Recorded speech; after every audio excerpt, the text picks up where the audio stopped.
Isa na namang issue ang tinalakay sa pangunguna ni Senador Raffy Tulfo na patungkol sa mga problema sa mga poste sa iba't ibang lugar sa Pilipinas. Ito ay ang mga spaghetti wires kung tawagin, o yung mga linya ng kuryente na hindi organisadong magkakadikit. Sabi ng mga senador, malaki ang pwedeng maging dulot nito sa mga mamamayan dahil delikado ito kung ito ay mababagsak dahil sa sobrang baba ng mga linya ng wires nito na aabot na halos sa kalsada. Sobrang delikado ito lalo na sa mga bata. Tinawag naman ito ni Senator Coco Pimentel na black spaghetti dahil sa di maintindihang wires na animo ay di man lang pinag-isipan kung paano maayos na ilagay. Pinatawag din nila ang pansin ang mga iba't ibang ahensya na naglalagay ng mga wires sa mga poste na magpaliwanag at ayusin ang mga problemang napag-uusapan. Nangako naman ang mga senador na tututukan ang mga ganitong klaseng issue sa bansa. Maliit man o malaki na problema, ay dapat daw na aksyonan, kung para naman sa mga Pilipino. Gusto ko po ihain sa inyo ngayong araw na ito ang spaghetti. Hindi po ito yung spaghetti na ikinakain natin sa handaan o yung kantang spaghetti. Sa halip, ito pong spaghetti na ito ay matuturing kong panganib at perwisyo sa ating mga kababayan. I present to you spaghetti wires and cables. My staff went around the metro to take photos of these entangled and voluminous wires and cables, and it was very easy to find them. Alam ko, pamilyar po tayong lahat sa mga ito. Ang sakit po sa mga mata. My attention was recently called regarding these spaghetti wires when several complainants came to my program last Friday because they got into an accident due to some hanging wires along EDSA. Panoorin po natin.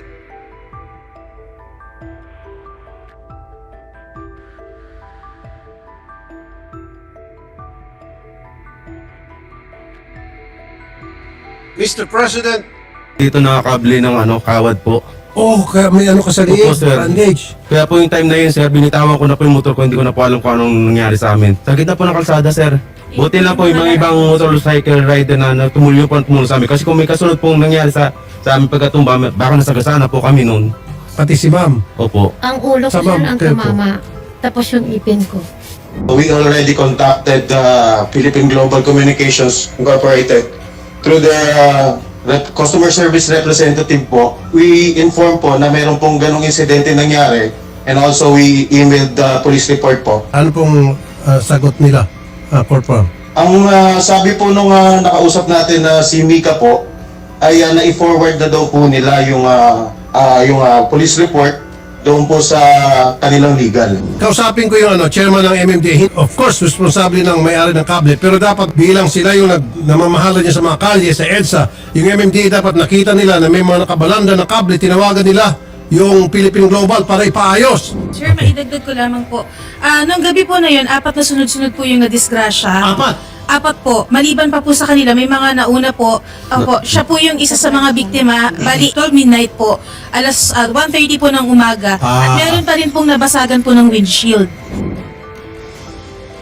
Mr. President, 4 incidents involving just that particular area in EDSA, and yet, kailangan pa po nila pumunta sa aking programa para magsumbong. Ito pong mga taga-Philippine Global Communications Incorporated na nagmamay-ari ng mga kableng yan nung nalapitan po ng mga naberya nila. Ano ang mga sinabi? Magsumiti raw ng pictures at video para ma-refer sa kanilang legal at pag-aaralan. Pagkatapos po noon, aming tinawagan ng MMDA. Ang sagot lang sa amin ng magaling na MMDA, hindi daw nila jurisdiction yung nangyari. Kawawang mga nilalang. Mga walang malay na naghanap buhay lang at namamalengke sana ay muntik pang mapawian ng buhay. At ito mga may kasalanang walang urgency at malasakit sa mga tao. Ibabato pa sa legal. At ang MMDA na sana ay ang sangay ng gobyerno na maaaring nakagawa ng paraan upang mapigilan ang mga aksidente sa pamagitan ng pagtawag ng atensyon nitong Philippine Global Communications ay umiiwas sa kanilang responsibilidad. Dahil sa pangyayaring ito, aking pong pinatingnan ang estado ng mga kable sa ating mga kapaligiran. Mr. President, just last August 2023, dahil sa mga nag-ipon-ipon na kable sa mga poste ng kuryente sa Binondo, sa tabi mismo ng Binondo Church, 4 na posteng bumagsak dahil sa bigat. Napagsakan po ang ilang mga sasakyan. Naputol ang kuryente at ibang telco services. Kasamang internet doon sa area na yon. Pagkatapos po, sinara ang kalye upang maayos ang mga bumagsak na poste kaya nagdulot ng traffic. Mr. President, ito po mga spaghetti wires ang nagdudulot ng napakaraming problema para sa ating bayan. Number 1, just like in the case that was brought to me, it is a risk to life and limb. It poses real danger to our citizens. Ito lang po is enough to make this matter a national concern. It could also be a cause of terrible traffic. Kapag ito pong mga kable at mga poste bumagsak, ito po ay magdudulot ng matinding traffic. Number 3, damage to property. Just like the one in Binondo, it fell on cars parked along the street. If these wires are not maintained well, it is known to cause fire as well. Number 4, damage to heritage sites. Kung magagawi po tayo sa Intramuros, madami din po mga ganitong spaghetti wires. And if these wires damage the properties there, hindi po madaling mag-restore ng mga lugar na luma na at kung masunog halos, imposible na maibalik ito sa dati. Number 5, it is an eyesore. As mentioned earlier, tourists who visit Intramuros see how these lines hamper the beautiful sights there. Ang sakit po sa mata ng mga spaghetti wires na ito. And number 6, interrupted in electricity and telecommunications. Just like what happened in Binondo when it fell, businesses, including banks, lost their internet. What if hospitals are affected and they experience brownouts for a long period of time, especially in the middle of a surgery? Mahirap po yung ganong klaseng sitwasyon. All these possible impending danger and negative effects could be prevented if people who are responsible would just stop looking the other way and pretend that these wires do not exist. Mr. President, bakit nga ba nagkakaganito ang mga wires at kable natin? It seems that these wires are mostly from utility companies such as telecommunication, internet providers, and electricity distributors. These companies apply for permits to install these structures and attach these cables, but there seems to be nobody actively regulating them. Nobody is monitoring them, in short. Once a wire is no longer in use, they shall leave it there. And new utility providers just keep on adding and adding and adding more wires. Some would give an excuse that they cannot just remove the useless and abandoned wires because hindi naman daw sa kanila yun. So nagmumukha pong tambakan ang mga poste natin na mga kable na nagkakabulbol at wala nang pakinabang. Tapos, minsan pa po, ginagawa pa nila yung storage facility para madali silang mag-ayos. May ilang nag-iwan ng mga rolyo ng kable para kung may ayusin, nandun agad. Extra cables. Mr. President, who issues the permit for this construction and installation? We have the building officials issuing building permits. These are supposed to go to the city engineering office. But how come it is as if after submitting the requirements, these companies have a free hand already in whatever they hang in these poles? There should be a continuous monitoring so that the permits could be lifted when they are not compliant. Ito pong Philippine Global Communications Incorporated ay dapat ma-review ang kanilang permit to operate. They are not doing their job properly. And who knows, ilan pa mga kable nila ang nagdudulot sa mga perwisyo sa tao. Mr. President, in the case that happened to the complainants that approached me, there is a clear lack of accountability on the telcos and the government regulating agencies. We have to determine whose liability this is. LGU ba? DPWH? Or the telcos, all electric distribution companies? There should be more national direction regarding these concerns. There are individuals' actions in some areas. For example, in Davao, they already installed their cables underground. Matagal na po ito pinopropose ni Architect Palafox. What is stopping us from implementing this? And while this is pending, there are some LGUs like in Cebu and Valenzuela that did a clearing drive in their area of these cables. In Pasig, they have an ordinance holding telcos and electric companies liable for failure to clear these lines. Maybe we could explore these options so that these spaghetti wires could finally be resolved and no more life could be put at risk. I believe that the Committee on Public Works under the chairmanship of Senator Bong Revilla would ably address this.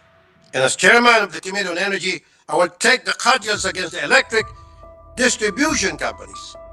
If there are adjustments that we need to make in our laws and put the responsibility on those businesses making use of these posts and cables, I know we can work on these together.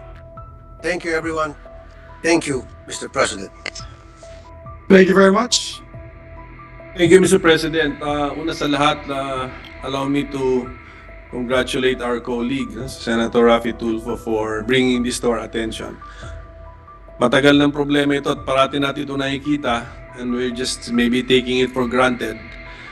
Kaya, lalo na ngayon, meron na mga aksidenteng 4 sa isang lugar. I hope wala po namatay, Senator Tulfo, dun sa insidente.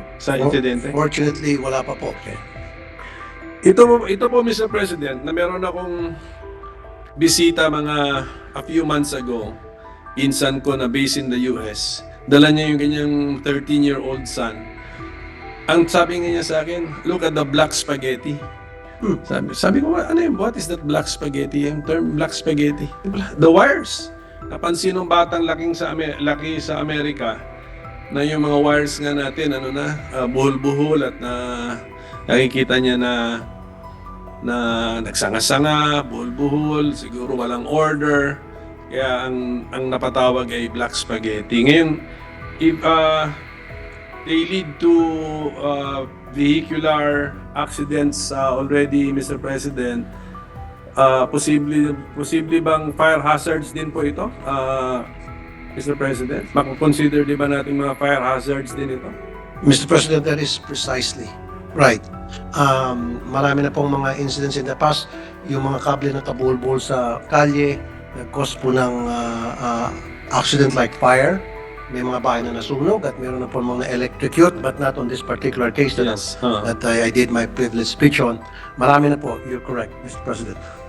So, Mr. President, siguro patanong lang natin sa ating speaker, sa research po niya on the subject matter, masasabi na ba niyang alam na natin sino dapat ang in charge dito para ayusin itong so-called black spaghetti, Mr. President? Mr. President, thank you very much for that question.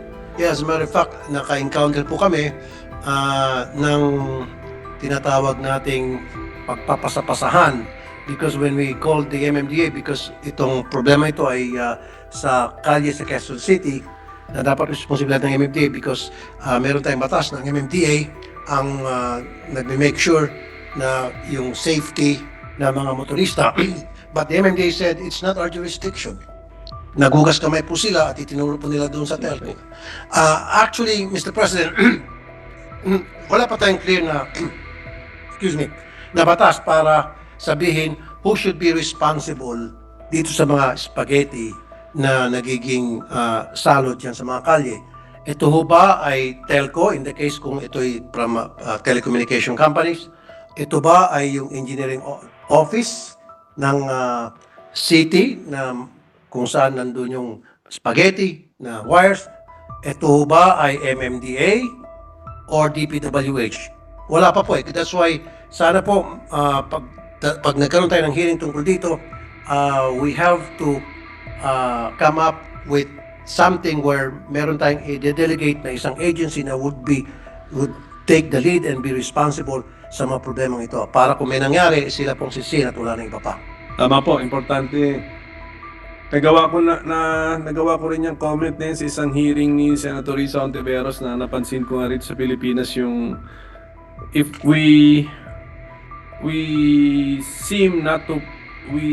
it seems like it's a practice not to pinpoint the ultimate person or agency or entity responsible for a certain act. Kaya if we do not do that, nangyari, turuan. Nagtuturuan. So, I hope na pag na-hear na po itong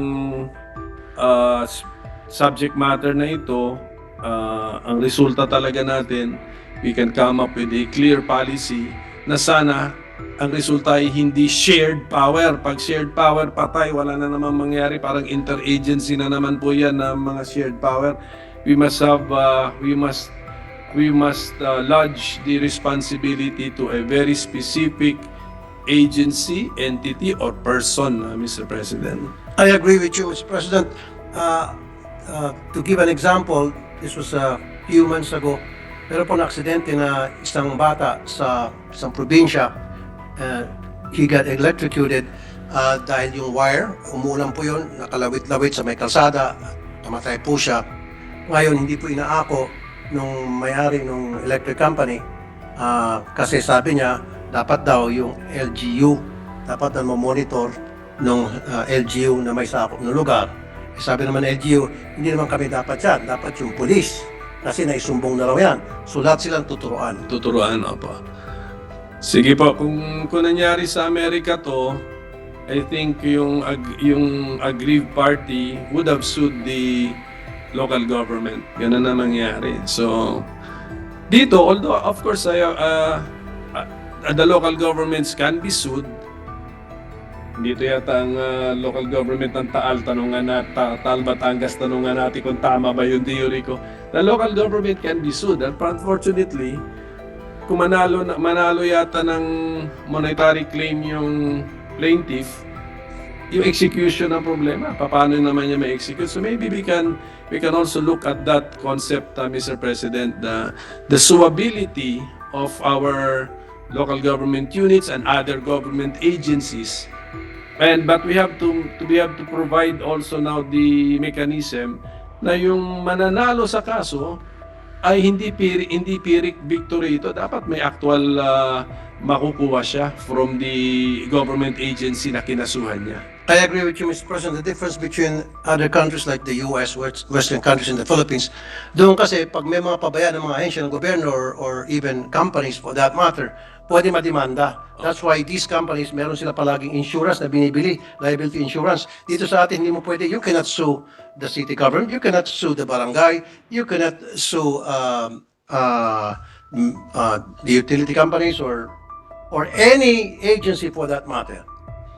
Ang gagawin nila nito mga naagrabyado, it's either magsumbong sa akin or magmakaawa na sana sila kaawaan at sila ibibigyan ng compensation. Unlike sa other countries na pwede na idemanda kung sino karapat-dapat imanda and then in the end, nananalo sila, bibigyan sila malaking compensation. That's why nag-iingat po ang marami sa mga ahensya ng gobyerno at iba pa yung mga ahensya doon sa ibang bansa. Sa ibang bansa po. That's why yung instruction ko nga sa staff ko, aralin yung the suitability of the government agencies, and then pag manalo, how will the monetary award be satisfied? Yun po. Kasi dito, ang alam ko, papadaan mo pa sa COA, pa-approve mo sa COA. In case of the national government, daan mo pa sa COA, and then palagay mo pa sa GAA. Ganun po kabusisi. So we have to find a way na to make it efficient, more efficient, this judicial courts. Hopefully hindi na dumating doon, pero dapat parating may recourse to judicial processes, Mr. President. Mr. President, kung pwede ko lang maidugtong itong another case ito, pero medyo similar. That's why I'm passing a bill na kung saan i-require ko po lahat ng mga kontraktor na bago silang magbungkal ng lupa o umpisahan yung project na nakuha na sa DPWH, they should buy an insurance for that particular project. Kasi sa ngayon, ang dami ko na po mga kaso na nakatiwangwang lang yung mga proyekto nila, naging pabaya sila, may mga nasugatan, namatay pa.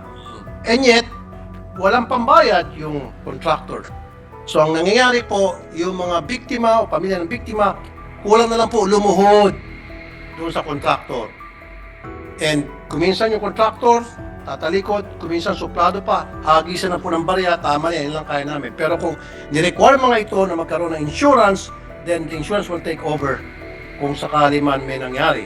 In this way, later, itong insurance company, iba-blacklist ito mapabaya na mga kontrakto, tataas ng kanilang premium, magpapakatino na po sila ang maging result.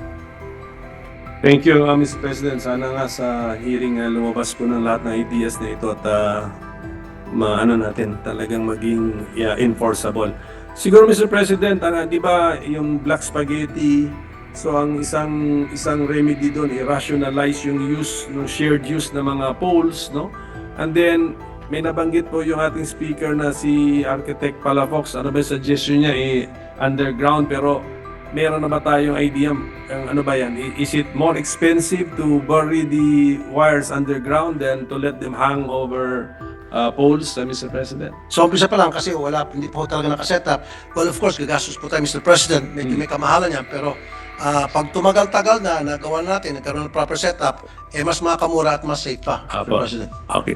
So mukhang mas safe nga kasi less of sa fire hazard na lang. Less of a fire hazard na siguro yun. And then of course yung mga aksidente na tatamaan sa leeg yung ating mga riders. So with that, Mr. President, let me congratulate again our Speaker, Senador Raffy Tulfo, for bringing this before our attention, Mr. President. Kailangan natin tugunan itong mga ganitong problema na pang everyday na encounter, and before they cost lives. Although I'm sure these have cost lives. Salamat na lang sa examples ng ating speaker, hindi nag-cost ng lives pero severe injuries din iba ron, and of course the trauma that's a near-death experience, Mr. President. So thank you for bringing this to our attention, Senator Raffy Tulfo. Thank you. Sana pwede ko rin may dagdag kung mag-hearing ko kayo, Senator Raffy, yung mga poste sa kalsada na hindi pa nila tinatanggal.